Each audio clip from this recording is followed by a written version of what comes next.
is strewn with bones of men and animals, ashes and blood. A wizened, ashen face before the fire, staring at it. His hair is long and disheveled. He wears rags. On the wall behind him is the shadow of a man hanging by a rope, swaying ever so slightly. Folded deep in the tangled heart of the forest opens a cave. This cave. A cave sought out by knights and maids in grief disconsolate, or stumbled on by those of somber, solitary reflection.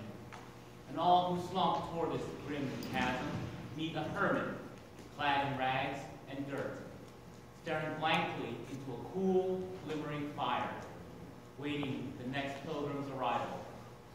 While outside, the great horned owl perches, unblinking stare his reckoning eyes, stare into the twilight's shadowy tides.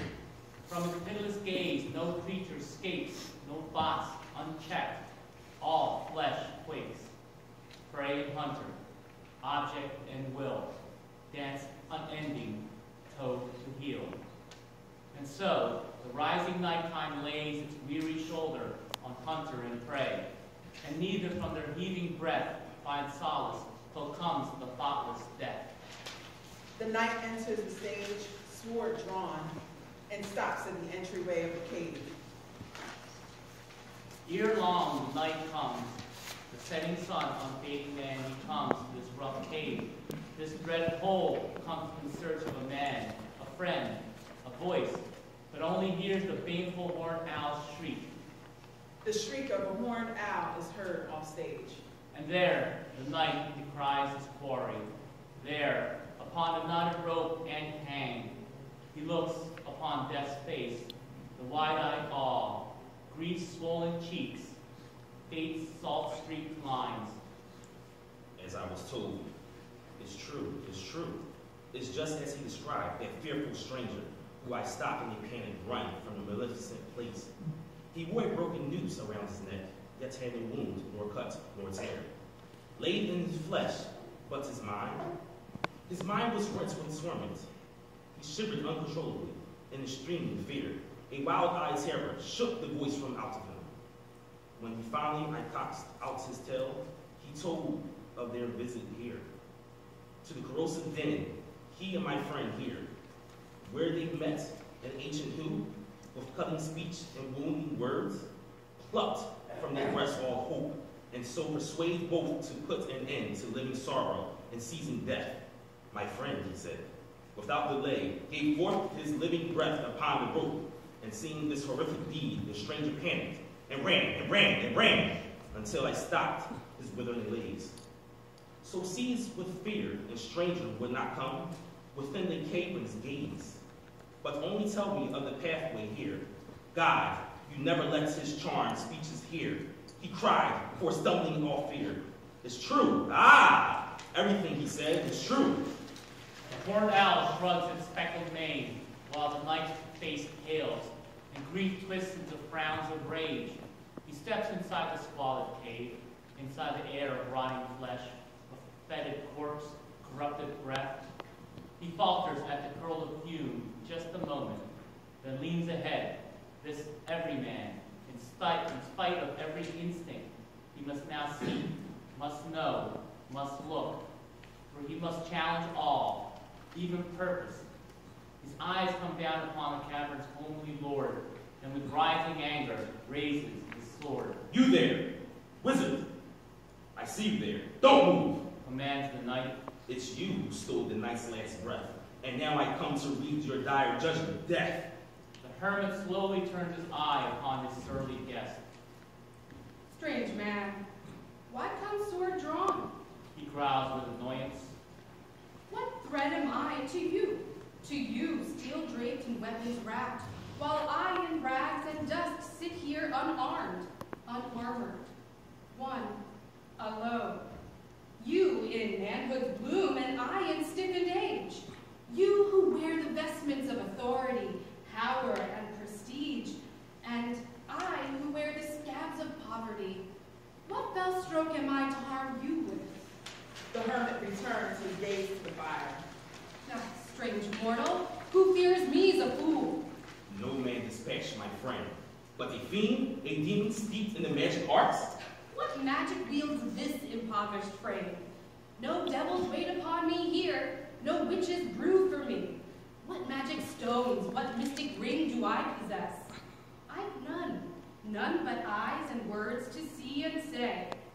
To explain what men already know, that's all I do. Therein is my magic, all of it. The knight, confused, lowers his sword and stutters. The hermit points to the empty seat. Fear not, and sit. I see you've traveled far. I have. But gotten nowhere. I have traveled far across the world. I've seen the New Jerusalem and sipped from the well of life. I tasted the fruits of the house of Ammon and slew the dragon Rhaegon. I sat at the elbow of Arthur and spoke to the enchanted trees. Many sights and customs strange I gleaned, and many wondrous through man and maid I've seen. And you have climbed great peaks, withstood harsh storms, crossed raging waters, fought horrid beasts to a hot death. But little you've accomplished, friend, unless you've changed. The world goes on no better for it all.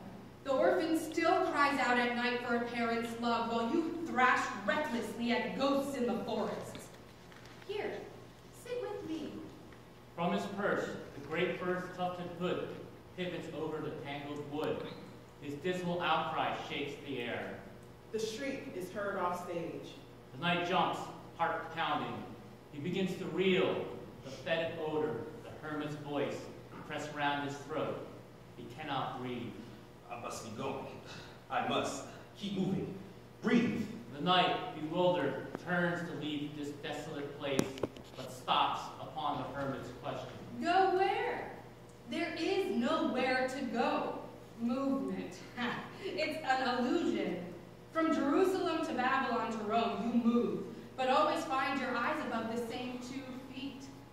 With the self-same view, the self-same view. You can't escape yourself. Here, sit with me. I am tired. I'm suddenly very tired. I know, my friend. This life is hard. Come, sit here. What? Come, my friend, and sit. But for a moment, if you please. I know your kind quite well. What might you know of me? The hermit warily smiles as he pokes the fire. Of you, not much. But I don't need to know that much to know you well. Are you not man? The thinking ape, the angel's child, the chosen one. You're all the same. There isn't much to know. Here. The hermit waves toward the empty seat. The weary knight returns his now ponderous sword to its scabbard and sits despondently beside the fire. The great bird's restless eye abruptly stops, and there, upon the mark, is fixed his fatal stare.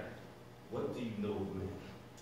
I know, for example, you are seekers. We are. We seek for truth, for justice, power, or wealth. A man can seek for anything he likes as long as he's prepared for success. Beware of that, my friend. But our seeking makes us stronger, does it? And from our journeys, don't we learn and grow? And shrink as well. As our knowledge grows, don't we shrink? Once lords of this small garden, didn't we walk like demigods and wait with weight and purpose? But now we're less than dust upon an endless empty swirl of space and light. And as the ever farther stars found, is not the universe made emptier and we smaller, less significant, less meaningful? As the ocean grows, don't the ports recede and shrink, and doesn't our boat become smaller and smaller in the burgeoning vastness? And as we peer yet farther into the bottomless past, yet deeper into the oppressively endless future, aren't our lives foreshortened? The knight starts as if shaken from a dream. Seeing his dead friend, he stands abruptly. The brindled bird unfolds his wings and leans into the darkling winds. What spell is this? I speak no spells, but only truth. Damn your words! I've come for justice for my friend. To this again, you foolish man. Why be so frantic to met outdo? Your cry for justice, we all demand the same, yes, even me. undisturbed mind. Find that. Bring to court his conscience, then condemn. But you didn't stop him. Instead, you robbed his hope, and in this place pushed him towards that rope. The hermit stands and approaches the knight. He got that rope from me. It's true. It's true. But let me ask you this. Is it just to help one get what most he wants? To go where most he wills? Yes, I suppose. Yes, you suppose. If a traveler who suffered many plodding miles should meet a flood that stays his passage home, is it not grace to help him on his way? To free his feet caught in the mire? To ferry him across the rivers royal that he may reach his much-desired station? Why, certainly. Why, certainly. For it's an envious man that grieves at his neighbor's good and finds his joy in his neighbor's thieves. It is simple. It is. So all I did was help the traveler home. Yes, I but feed the hungry stranger who comes here starved of peace and rest. I give him the recipe, the ingredients, and he now feasts upon eternal rest, at peace, at happy ease, ignorant of hunger or craving, knowing no more the shrieks, the moans, the panics of this our doleful life. What if the passage brings a little pain? What makes the frail flesh blanch at the bitter wave? We are born in pain, and so to leave it any other way would be disproportionate. Besides, is not a poignant pain well worth the numbing ease that lays the soul to dreamless sleep? Sleep after toil, port after stormy seas, ease after war, so death after life, peace. Coward's path. Cowardly, yes, it's true. But do not be so hard upon yourself. The fear of death is natural. Me? I felt the breath of everlasting dark upon my face and stood unflinched. I stared into the eyes of doom. I tell you, demon, I don't fear my death. Ha! You've the strangest way of showing it. The great bird through the sky descends from silent air and silent scent. Just look at you. You threateningly roam the world, onion layered with steel leaf and mail, prickled with file-sharp blades and larded with blunt-edged weapons, while I sit here, naked to the winds, unarmed, unguarded. Now, look at us. Who amongst us here reeks the coward? Yes, but The caitiff? Fortune's fearful fool. The knight's blood boils. enough, black demon. So are we to lay our breath at life? First bitter turn, expose our throats to first sharp tooth? Are we not guarding ourselves from plots and asp? Is the reply to every threat to die? Is the answer to every threat to live? Why? Surely life's more complicated, and we are made to feel our way between the poles. We all know of extraordinary sufferings where death would be preferred to life. Who would prolong a bad man's torture if he could? None but the fool. Although we may forsaken life, we shouldn't, for it's God's role to determine the ribbon's length and make the cut in time. The sentinel may not leave his post until the captain gives the word.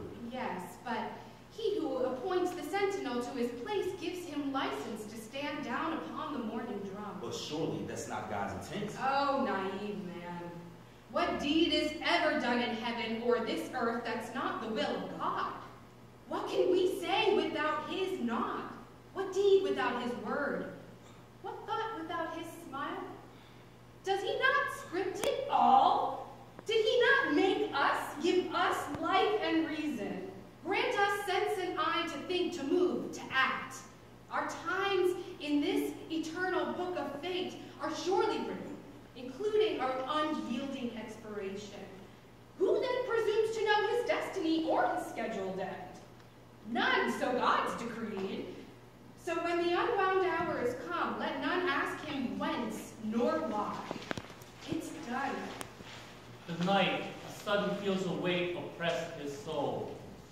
But But aren't we meant to do brave deeds? So fame outlives our brittle lives? Niall, how presumptuous you can be. You are as feckless as the rest. In but a couple scores of years, your self-important pantomimes will molder into dust as if you never lived. No one to care, no one to recall or sing you. The man who slayed the lion and saved the town upon 1,000 years is dust, as is the town and all its people. To what difference? You control nothing, influence nothing, keep nothing. So throw your sails against the wind of fate and keep your precious, soiled, aimless life. But remember this, there's only one thing you can control, your death. Relieve your soul. If everlasting fame eludes us, then surely we are here to do some good. A man can shield the orphan, heal the sick, protect the weak. The good, yes. Prickly problem, that. You could spend a dozen desultory hours debating what is good. Is mine the same as yours? But let's assume a man can do some good, though small and futile it would be. Answer me this. Do not all men sin? They do. We're fallen. All of us. Yes. And what virtue does any man stock that's not outweighed by 100 unpacked sins? 1,000 insults, 1,000 oversights, omissions, errors, and accidents. It turns the great owl and downward leans through senseless night, a shaft unseen. Come, sit with me. Sit here. The hermit sits, followed by the night, head low. For each good deed we do, can't we point to 1,000 selfish acts? For each kind word, a dozen curses? With the water used to wash our hair, we could quench 100 thirsts. With the clothes we cut to rags, we could warm 500 shivering frames. With the crumbs we let fall from our fat chins, we could save 1,000 children from starvation. Right outside these doors, right here, souls live in desperate agony, deprived of shelter, racked by hunger, torn by need's unyielding tooth. Right outside. Yet here we sit, self-satisfied, don't we? Having plugged our ears to the hoarse cries, we sleep the sleep of peace, untroubled, our conscience rests unconcerned. My God, how do we look ourselves in the mirror? I don't know. I felt the same. What should we do? What can we do? I don't know the path to righteousness. Who does? But this I know, that he who stumbles from the path goes farther astray the farther he goes. If you agree, then go no farther, but lie down here and take your rest. Prevent the ills that you would do, the myriad sins that stalk you. Oh, you sad and wretched man. If in true balance you weigh your state, the sinning death of your soul is near. Why then does a man of sin, like yourself, in iniquity high heaped, spiteful in the eyes of others, desire to draw to the last drop his villainy? But I try to do my best I can. My life, it isn't easy. Downward breaks the owl. Your life's not easy. Oh, evil, self-deluded man. For each hangnail you bitterly curse, 1,000 moan the loss of a hand.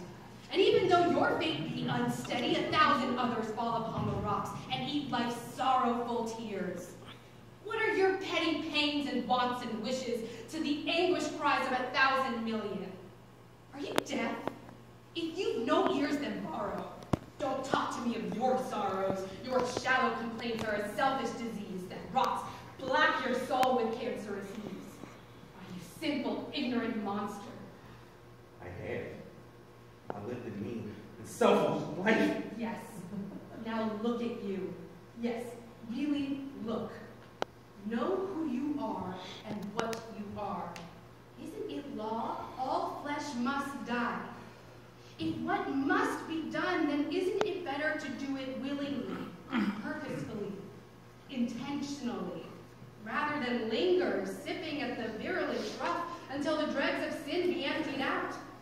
Is death so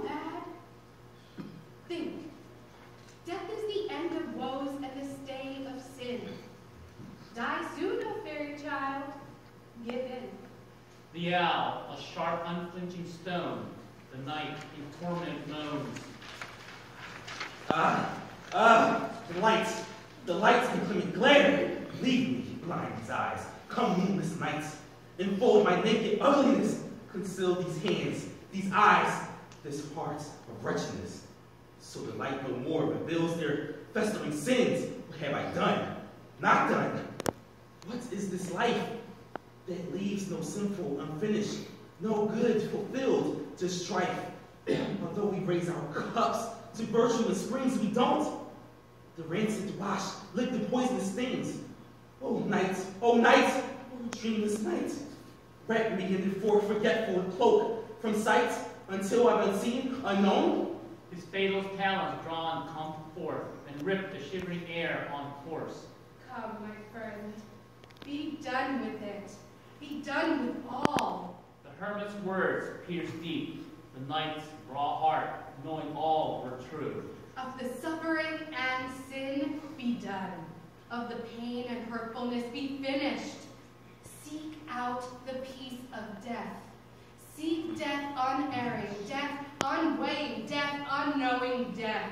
The hermit takes out the blade from the bag and holds it out. Here, take this dagger. Take it, sire.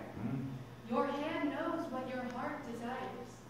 As the hermit presses the dagger into the hands of the disconsolate knight, unseen, the wanderer's friend enters the cave. The knight's friend enters the stage and stops. She watches as the glistering blade quakes within the knight's once stony hand. She watches the blood recoil from his mind's face, as if to flee some terrible thought. Then the knight raises up his chin, brings up the ravening blade, and his friend, with sudden sense awakened, leaps forward to stop the hand, to stop the blade, to stop the black bolt that scores the grassy tops. Rises. The friend says to the knight, What's this? Faint-hearted knight? What siren calls you to this selfless act? You, who has survived the battle's sharp edge clatter, who has disease and hunger brought it to end this way? In steely, unmerciful reason? Come away, frail being. Don't let the taunting logic fog your mind, nor devilish truths corrode your spirit. Arise, brave knight. Arise and leave this cursed reverie. But why? But why continue? All the hermit says is true. It's true. Of course it's true. You fool. Why sift reasons to prolong when there's not reasons for the start? Only he who calculates the logic of our birth may ask a tally of the days before our death. Look at life, at us, alive. Although the world in 1,000 ways would have us dead, here yet we breathe, we see, we feel. Look how rare and ephemeral we warm beings are upon the cold and sterile plain. Look at how unlikely our existence here, upon this land, this planet, and this universe. Those thoughts should lean on us until our forward movement should succeed. With unmatched unlikeliness, whenever that will be. Just look. If nothing else, then solve your heart with this. The hermit's words are right and true, but left unsounded is compassion's voice. Compassion sung with reserve or warrant for others and for ourselves.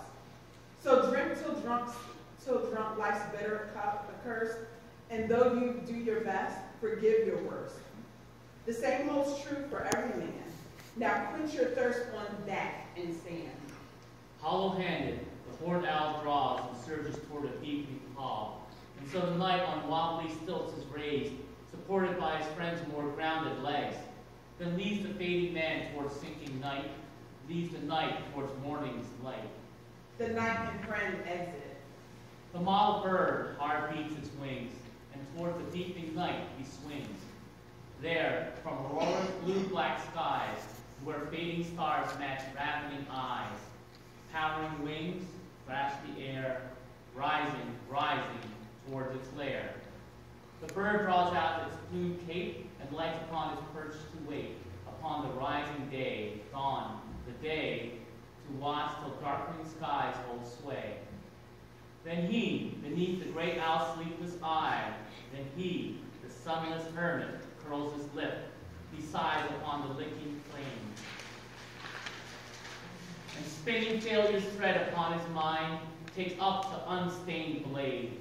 He looks it over wistfully, twists the light upon its edge, then sighs another time, and thrusts it in his chest, then again, and again. Into his breast the steel is swallowed, but alas, death has no flavor. He drops the blade with scorn and sighs once more, staring into the fire's lapping tongue, and there he waits out time till time is ended, till the great bird's watch is suspended. The lights go down.